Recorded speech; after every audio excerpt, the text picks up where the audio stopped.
북한은 올 들어 지난 2월 12일 북극성 미사일 발사를 시작으로 쉴 새 없이 핵과 미사일 도발을 감행했습니다. 그러던 북한이 9월 15일 중거리 탄도미사일 화성 12형을 일본 너머로 발사한 뒤로는 두 달째 추가 도발을 하지 않고 있습니다. 북한의 이례적 침묵을 놓고 여러 해석이 나옵니다. 국면 전환의 계기가 될 것이라는 희망적 견해가 있는 반면 더 큰 도발을 위한 준비 기간일 뿐이라는 분석도 있습니다.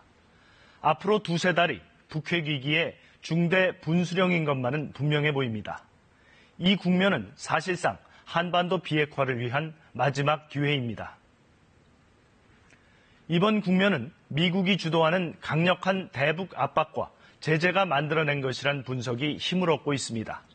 특히 북한과 거래하는 중국 기업이나 은행들에 대한 이른바 2차 제재를 단행하는 등 미국의 단호한 대응 속에 북한의 보호막 역할을 해온 중국이 대북 원유 공급을 축소하는 등 실질적으로 제재에 나선 게 효과를 내고 있다는 분석입니다.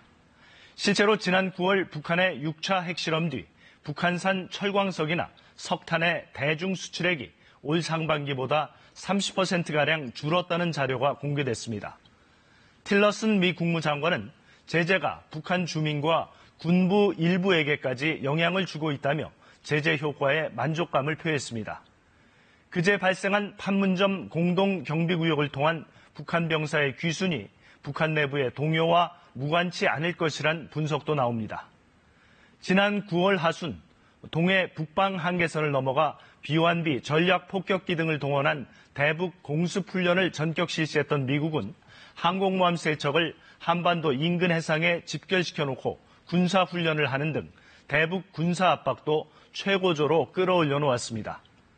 미국은 동시에 대화 가능성도 열어놓고 있습니다. 어제 방한한 조셉윤 미 국무부 대북정책특별대표는 북한이 2달간 핵과 미사일 실험을 중단하면 실질적 대화에 나설 수 있다는 취지의 발언을 한 바 있습니다. 이런 가운데 트럼프 미국 대통령이 오늘 북한과 관련한 중대 발표를 하겠다고 예고했습니다. 어떤 내용이든 북한 김정은과 한반도의 운명을 좌우하게 될 것입니다.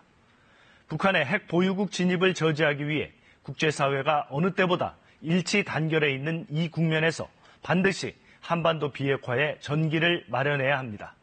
뉴스 해설이었습니다.